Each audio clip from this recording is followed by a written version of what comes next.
Hello Haldwani के सभी श्रोताओं और उत्तराखंड मुक्त विश्वविद्यालय के राजनीति विज्ञान विभाग के सभी शिक्षार्थियों को मेरा नमस्कार। मैं आरुषि राजनीति विज्ञान विभाग से। इससे पहले हम लोगों ने GEPS 01 राजनीति विज्ञान का परिचय विषय के पहली इकाई पर बात की। उस पर हमने चर्चा की। उसकी पहली जो इकाई थी राजनीति विज्ञान के सिद्धांत, उसमें हमने उसके कैरेक्टरिस्टिक्स, उसके महत्व, राजनीतिक सिद्धांत क्यों ज़रूरी है, इन सभी विषयों पर हमने बात की है। उसके विभिन्न जो दृष्टिकोण हैं, different aspects of political theory, उन पर हमने बात की है।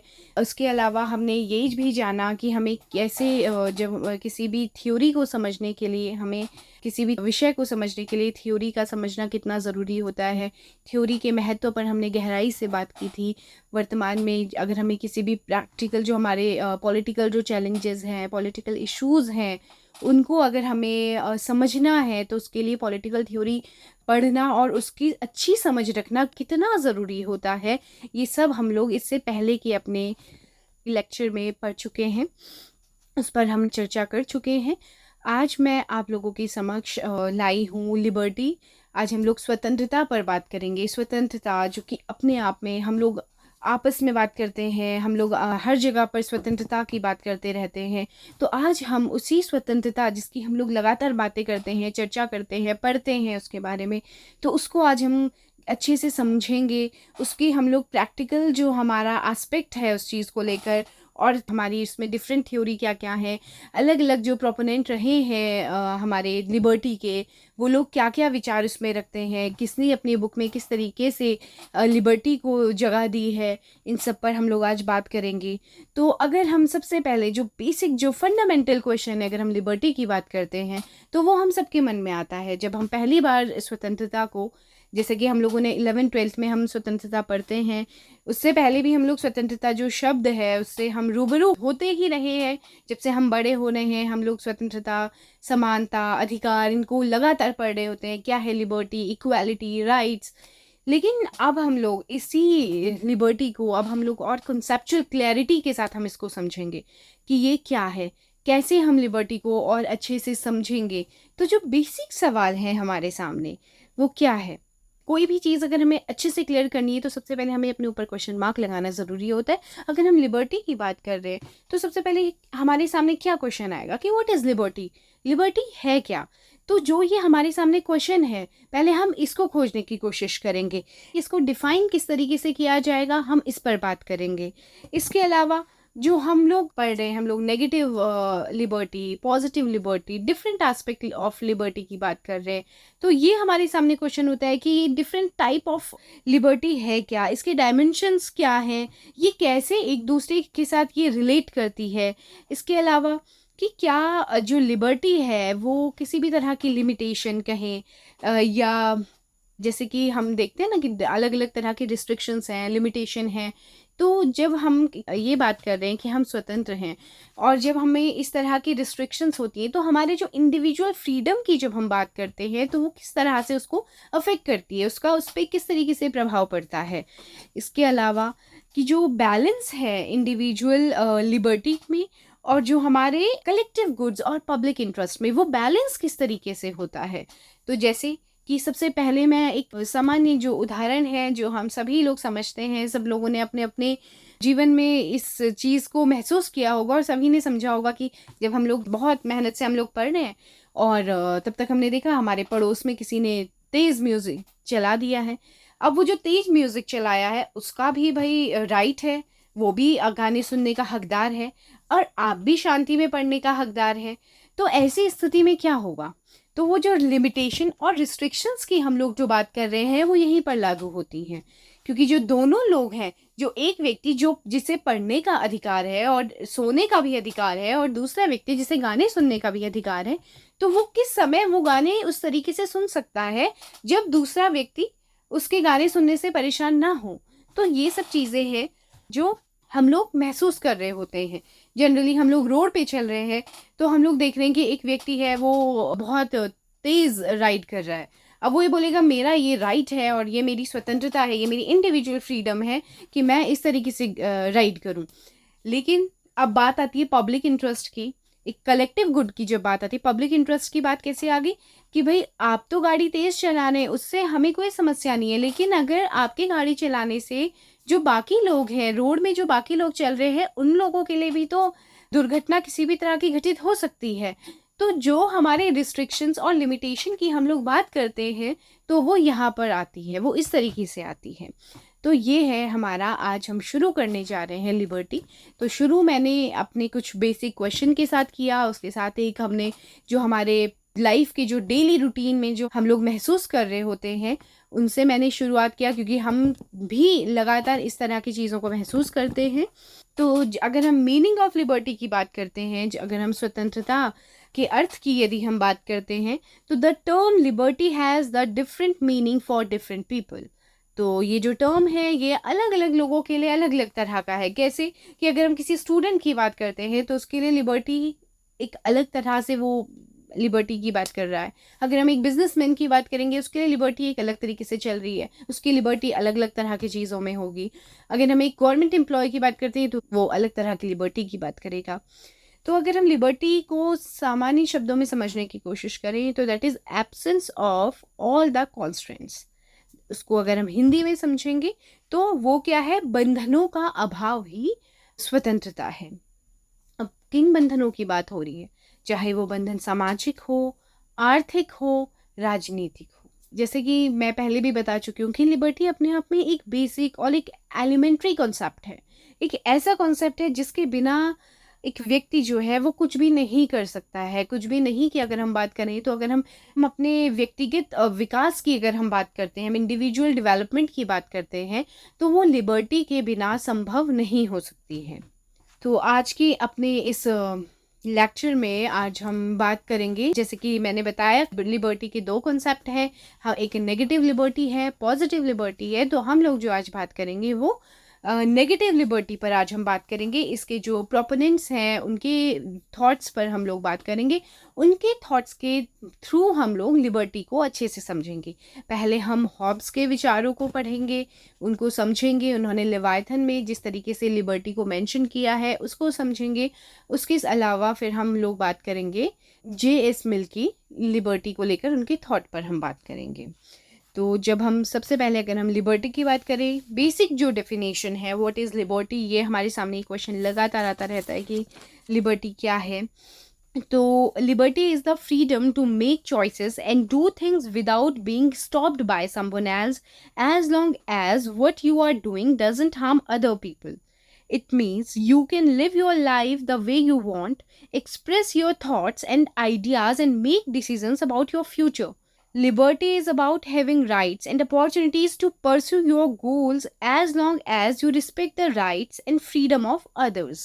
तो basically वही है कि हम लोग कैसे इस चीज़ को समझ सकते हैं कि हम लोग सब कुछ कर सकते हैं, हमें कोई रोक नहीं सकता। बस हमें ये चीज़ ध्यान में रखनी है कि हमारे एक्ट से कोई दूसरा व्यक्ति उसके लिए किसी भी तरह का वो हार्मफुल ना हो। तो यही लिबर्टी है। तो इसमें अगर हम नेगेटिव लिबर्टी की बात करते हैं तो नेगेटिव लिबर्टी, जिसे नकारात्मक स्वतंत्रता कहा जाता है हिंदी में, तो 19th सेंचुरी में बेसिकली ये लिबरलिज्म और ये जो लिबर्टी का जो कॉन्सेप्ट है ये एक दूसरे के साथ ही हो रहा है। तो 19th सेंचुरी के जो लिबरलिज्म है उसकी जो कोर फिलॉसफी की बात करें या कोर कॉन्सेप्ट की बात करें तो वो यही है, उससे जो है नेगेटिव लिबर्टी का कनेक्शन है। The concept of negative liberty emerged from the theory of early liberalism. ये अर्ली लिबरलिज्म से ये जो है इमर्ज हुआ है हमारा नेगेटिव लिबर्टी। अब नेगेटिव लिबर्टी की अगर हम बात करते हैं तो वो क्या है, वो है एब्सोल्यूट फ्रीडम। ये कॉन्सेप्ट जो है, जब नेगेटिव जो लिबर्टी है ये दो मान्यताओं पर टिका हुआ है। अब हमें इस चीज़ को अच्छी उस तरीके से समझने की आवश्यकता है कि जब हम नकारात्मक स्वतंत्रता की बात कर रहे हैं तो नकारात्मक स्वतंत्रता जो है वो दो चीज़ों पर, जब हम इनकी मान्यताओं की जब हम बात करेंगे तो इससे हमें हमारा जो दिमाग में ये सब कुछ आने लगेगा कि वो किस तरीके से व्यक्ति, वो राज्य, एक मतलब एक इंडिविजुअल, और इन सभी चीज़ों का आपस में कनेक्शन किस तरीके से जोड़ा जाता है।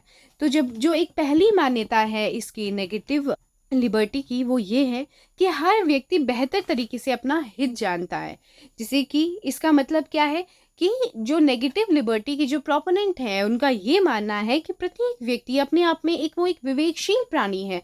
उसे किसी के डायरेक्शन की, इंस्ट्रक्शंस की और उसे किसी के कंट्रोल की ज़रूरत नहीं है। एक व्यक्ति अपने आप में वो सेल्फ सफिशिएंट है, वो विवेकशील है। दूसरा, इसमें तो अब यहाँ पर क्या बात आ रही है, यहाँ पर वो क्या कह रहा है कि जो व्यक्ति, यहाँ पर एक इंडिविजुअल की बात की जा रही है, वो इंडिविजुअल जो कि अपने लिए सफिशिएंट है, वो हर चीज़ अपने लिए खुद से कर सकता है, उसको अपने सही गलत सब कुछ उसे पता है। तो वो एक तो यहाँ पर एक व्यक्ति की बात कर रहा है जो कि विवेकशील है। यहाँ पर वो किसी समूह की बात नहीं की जा रही है, यहाँ पर एक व्यक्ति की बात की जा रही है। अगर मैं हूँ, अगर एक कोई स्टूडेंट है, तो वो वहाँ पर हम पूरी उसकी बात नहीं करेंगे, सारे स्टूडेंट्स की बात नहीं कर रहे। अगर हमारे एक स्टूडेंट है जिसका कुछ भी नाम है, अगर हमारे स्टूडेंट का एक नाम है, तो मैं सिर्फ उस एक बच्चे को ध्यान में रखते हुए की बात की जा रही है। इसमें सारे स्टूडेंट्स की बात नहीं की जाती है, इसमें एक व्यक्ति की बात की जाती है। अगर ये एक व्यक्ति, अगर मेरे लेक्चर से किसी एक भी स्टूडेंट को, अगर माना कि एग्जाम्पल, अगर मेरी एक स्टूडेंट है जिसका नाम आरती है, और ऐसे मेरी क्लास में बहुत सारे बच्चे हैं, बहुत सारे स्टूडेंट्स हैं, अगर आरती को मेरा लेक्चर समझ में नहीं आ रहा है, तो ये उसकी इंडिविजुअल फ्रीडम है, तब मेरी भी ये रिस्पॉन्सिबिलिटी है और ये उसकी भी फ्रीडम है कि वो उस चीज़ को क्लियर करेगी। क्योंकि यहाँ पर हम वो अपने आप को, वो सबको रिप्रेजेंट नहीं कर रही है, वो अकेली की बात की जा रही है यहाँ पर। इसके अलावा जो इसकी दूसरी मान्यता है वो क्या है कि जो राज्य की भूमिका, यहाँ पर स्टेट की बात की जा रही है, स्टेट राज्य की भूमिका बहुत ही सीमित होगी। व्यक्ति अपना सर्वश्रेष्ठ निर्णायक है और राज्य व्यक्ति के लक्ष्यों और उद्देश्यों में हस्तक्षेप नहीं कर सकता। इसमें क्या कहा गया है, क्योंकि व्यक्ति को एक विवेकशील प्राणी कहा गया है, ये माना गया है कि जो व्यक्ति है वो अपने आप में सब कुछ कर सकता है, तो उसके लिए जो राज्य है, उन्होंने राज्य की भूमिका को बहुत ही सीमित कर दिया है उन्होंने ये, और उनके हस्तक्षेप, एक व्यक्ति जो है जो अपने लक्ष्यों को पूरा, अपने कार्यों में राज्य के हस्तक्षेप को वो नहीं स्वीकारते हैं। इस विचार की जो समर्थक है वो रहे हैं हॉब्स हैं, लॉक है, डेविड ह्यूम है, एडम स्मिथ है, Thomas Paine, Herbert Spencer, Bentham, J S. Mill, Berlin, Hayek, Nozick. तो ये सभी लोग इसके प्रोपोनेंट रहे, इसके समर्थक रहे हैं। उदारवादी जो विचारक हैं, उन विचारकों के अनुसार नकारात्मक स्वतंत्रता बाहरी बाधाओं या हस्तक्षेप की अनुपस्थिति है।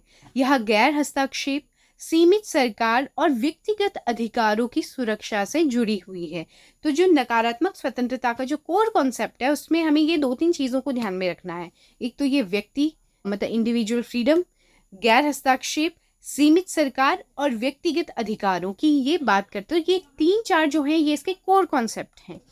अगर हम इसमें बात करते हैं थॉमस हॉब्स की जो बुक है लेवियाथन, उसमें थॉमस हॉब्स लिबर्टी को एक्सप्लेन करते हैं। वो कहते हैं, according to Hobbes, by liberty is understood according to the proper signification of the word the absence of external impediments, which impediments may oft take away part of a man's power to do what he would. He cannot hinder him from using the power left him according as his judgment and reason shall dictate to him. अगर इसी को हम सामान्य भाषा में समझें, तो जो बेसिकली जब वो थॉमस हॉब्स लिबर्टी की जो बात करते हैं, तो उससे हमने 3 कोर चीज़ों की वो बात करते हैं। डूइंग वन विशेस, लिबर्टी क्या है कि जो एक व्यक्ति करना चाहता है उसकी आज़ादी, विदाउट हिंडरेंसेस, किसी भी तरह के उसमें व्यवधान नहीं हो। तीसरा, हैज़ एबिलिटी टू डू, अगर वो स्वतंत्रता की बात कर रहा है, वो किसी चीज़ को करने की बात कर रहा है, तो ये भी ज़रूरी है कि उसके अंदर वो एबिलिटी का होना भी बहुत ज़रूरी है। अगर हम हॉब्स की जो लिबर्टी की जो मोटिवेशन और एक्सरसाइज किस तरीके से लिबर्टी को किया जाता है, उसको अगर हम समझेंगे सामान्य भाषा में, तो बेसिकली हॉब्स जो हैं, जब वो ह्यूमन नेचर, मानव प्रकृति की बात करते हैं, तो उसके 2 फैक्टर जो कि वो बहुत ही ज़रूरी हैं। जब आगे चलकर आप वेस्टर्न पॉलिटिकल थॉट पढ़ेंगे और उसमें आप हॉब्स को पढ़ेंगे, तो उसमें आप मानव प्रकृति पर, वो प्राकृतिक दशा की बात करते हैं, मानव प्रकृति की वो बात करते हैं। तो मानव प्रकृति की वो 2 आवश्यक फैक्टर्स की जो बात करते हैं, वो 2 फैक्टर में पहला आता है फियर, जिसे हिंदी में भय कहा जाता है, और दूसरा है नेसेसिटी, जिसे कि आवश्यकता कहा जाता है। तो इससे फिर सेल्फ प्रिजर्वेशन, इन दोनों को मिला के फिर जो है इन दोनों से जो है सेल्फ प्रिजर्वेशन आता है। तो इसको हम इस तरीके से समझ सकते हैं कि जैसे कि सेल्फ प्रिजर्वेशन, अगर हाँ जैसे कोई स्टूडेंट है, उसे पता है कि ये चीज़ मैं कर सकता हूँ और ये मेरे लिए यही चीज़ अच्छा है, मेरी भलाई के लिए ये चीज़ है, वो नहीं वो करना चाहता है लेकिन वो डर की वजह से वो काम कर रहा है और उसे ये भी पता है कि क्योंकि ये काम मेरे लिए बहुत ज़रूरी है, वो उसके अपने विकास के लिए, अपने डेवलपमेंट के लिए, अपने इंडिविजुअल डेवलपमेंट के लिए वो बहुत ज़रूरी है। तो वो चाहे वो डर के माध्यम से वो करे और चाहे वो उसको अपनी आवश्यकता समझते हुए वो करेगा, पर वो व्यक्ति अपनी लिबर्टी को इसी तरीके से एक्सरसाइज करेगा। अब जब हम हॉब्स की लिबर्टी की बात कर रहे हैं तो उसमें कुछ कुछ प्रॉब्लम्स भी होती ही हैं। अब हॉब्स की लिबर्टी में जो प्रॉब्लम है वो ये रही कि हॉब्स जो है वो सिर्फ इस बात की बात करता है कि लिबर्टी है क्या। इसके अलावा यदि कोई व्यक्ति लिबर्टी एक्सरसाइज करता है तो उससे इंडिविजुअल और सोसाइटी के बीच में जो एक क्लैश होगा या उससे उसकी सोसाइटी में किस तरीके का इम्पैक्ट पड़ेगा, इन सब पे वो बात नहीं करता है। साथ ही जो रिक्वायरमेंट ऑफ मटेरियल और रिसोर्सेज होते हैं, जैसे कि अगर हम लिबर्टी को एक्सरसाइज करना चाह रहे हैं तो उस लिबर्टी को एक्सरसाइज करने के लिए भी तो हमारे पास उस तरह का मतलब एक बेस होना ज़रूरी है। तो वो बेस कैसे आएगा, वो किस तरीके से होगा, तो उसके लिए क्या रिसोर्सेज हैं, क्या मटेरियल है, वो कैसे आएंगे, उन पर हॉब्स बात नहीं करते हैं। तो ये थी हॉब्स की लिबर्टी। इसके बाद अगर हम जे.एस. मिल की लिबर्टी की बात करते हैं, JS. Mill he was a great proponent of negative and individual liberty. इनका ऐसे है ऑन लिबर्टी, जो कि इस कॉन्सेप्ट को समझने के लिए अगर हम कहें तो एक बहुत ही महत्वपूर्ण ग्रंथ है, जिसमें ये जो हम कॉन्सेप्ट हम लिबर्टी की जो पढ़ रहे हैं उसमें बहुत अच्छे से इसको बताया गया है। अब अलग अलग उदाहरण के साथ इस चीज़ को समझाया गया है। लिबर्टी फॉर हिम, अगर हम जे.एस. मिल की बात करें, उनके लिए लिबर्टी क्या है, तो liberty for him is the life breath of the society. उनका ये कहना है कि उनके लिए लिबर्टी क्या है, एक वो वैसे जैसे एक व्यक्ति के लिए सांस लेना, हमारे लिए सांस लेना ज़रूरी है ज़िंदा रहने के लिए, उसी तरीके से व्यक्ति के विकास के लिए लिबर्टी का होना भी उतना ही ज़रूरी है। तो अब यहीं से हम लोग समझ सकते हैं कि वो कितना महत्व दे रहे हैं इस कॉन्सेप्ट को, लिबर्टी उनके लिए कितनी महत्वपूर्ण है, वो इस पूरे कॉन्सेप्ट को कितना ज़्यादा महत्व देते हैं। जो जे.एस. मिल है, उनके की फैक्टर लिबर्टी के रहे हैं, जैसा मैं अभी तक आप लोगों को लगातार बताते आ रही हूँ। पहला वो एब्सेंस ऑफ कॉन्स्ट्रेंट्स, कि जितने भी बंधन है उनका अभाव का होना। उनका मानना है कि किसी भी तरह की भी पाबंदी व्यक्तिगत स्वतंत्रता को रोकने की कोशिश करती है। तो इससे क्या होता है, जो इंडिविजुअल जो कि इंडिविजुअल डेवलपमेंट में बाधक होता है। दूसरा वो बात करते हैं रोल ऑफ स्टेट की, जैसे कि अभी हमने जाना कि रोल ऑफ स्टेट का ये लोग क्या कहते हैं कि सीमित हस्तक्षेप होना चाहिए। तो ये लोग जो है इसकी बात करते हैं। तीसरा जे.एस. मिल इंडिविजुअल लिबर्टी की बात करते हैं। The state should lay more stress on the individual freedom rather than a society as a whole. जैसे कि मैं अभी बता चुकी हूँ कि यहाँ पर जे.एस. मिल कहते हैं कि हमें एक व्यक्ति के फ्रीडम की बात करनी चाहिए, ना कि पूरी सोसाइटी की। अगर उनका ये मानना है कि अगर एक एक इंडिविजुअल का डेवलपमेंट होगा तो अपने आप ही हमारे पास एक अच्छी सोसाइटी होगी। तो हम एक सोसाइटी को ध्यान में न रखते हुए हमें इंडिविजुअल फ्रीडम पे ध्यान देना चाहिए। अगर हमें एक अच्छी सोसाइटी चाहिए तो वो हमारी अगर हमारे पास एक अच्छा डेवलप्ड इंडिविजुअल होगा तो उससे एक अच्छा समाज ही हमारे सामने होगा। अगर हम थ्रेट्स की बात करते हैं लिबर्टी के, तो वो है कि स्टेट लॉज, पहला तो थ्रेट यही है कि जो स्टेट लॉज होते हैं वो हमारे इंडिविजुअल फ्रीडम को रिस्ट्रिक्ट करते हैं। इसके अलावा जो कि सोसाइटी का और जो मेजॉरिटी का ओपिनियन भी इंडिविजुअल फ्रीडम में एक तरीके का बाधा उत्पन्न करता है। तो ये है हमारे जे.एस. मिल के विचार लिबर्टी पर। तो आज हम लोगों ने नेगेटिव लिबर्टी को समझा है। इसके बाद अब हम अगला जो हमारा लेक्चर होगा उसमें हम पॉजिटिव लिबर्टी को समझेंगे और हम उस दिन इस पूरे कॉन्सेप्ट को अच्छे से क्लियर हमारा ये हो जाएगा। और इसी के साथ हम लोग अब अगले लेक्चर में मिलेंगे। धन्यवाद।